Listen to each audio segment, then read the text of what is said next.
একটা পুলিশের গায়ে যদি হাত পড়ে, এই সরকার তার আইন প্রয়োগ করে যতদূর যেতে হয় হবে। মাঝে মাঝেই উত্তপ্ত হয় কলকাতার পার্ক সার্কাস, আর পার্ক সার্কাসের 7 পয়েন্টে সরব হন কেউ কেউ।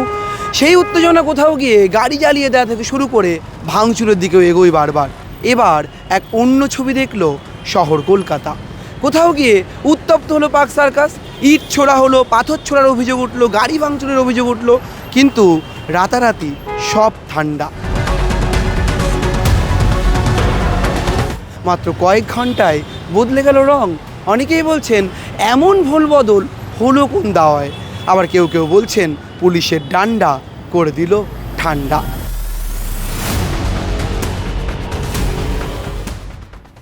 রাজ্যের মুখ্যমন্ত্রী তথা পুলিশ মন্ত্রী নিজে বলছেন এমন ঘটনা আর ঘটতে দেবেন না তিনি, পাথর ছোড়া বন্ধ করতে হবে।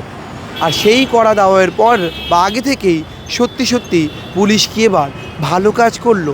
না হলে কেন বদলে গেল পার্ক सार्कस?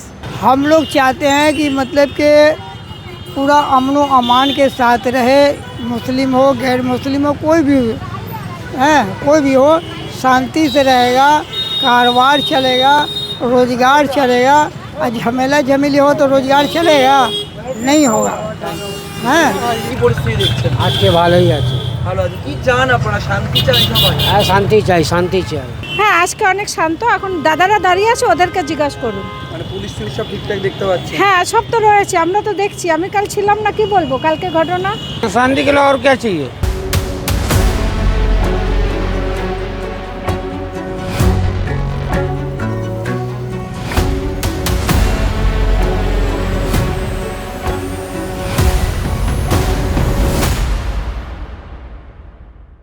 কাজ করেছে পুলিশ।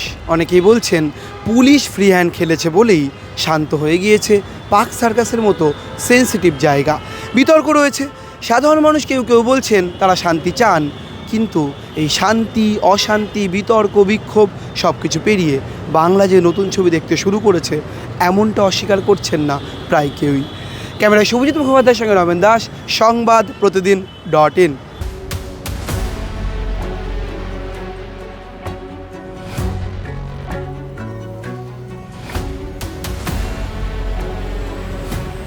ফলো করুন সংবাদ প্রতিদিন ডিজিটাল।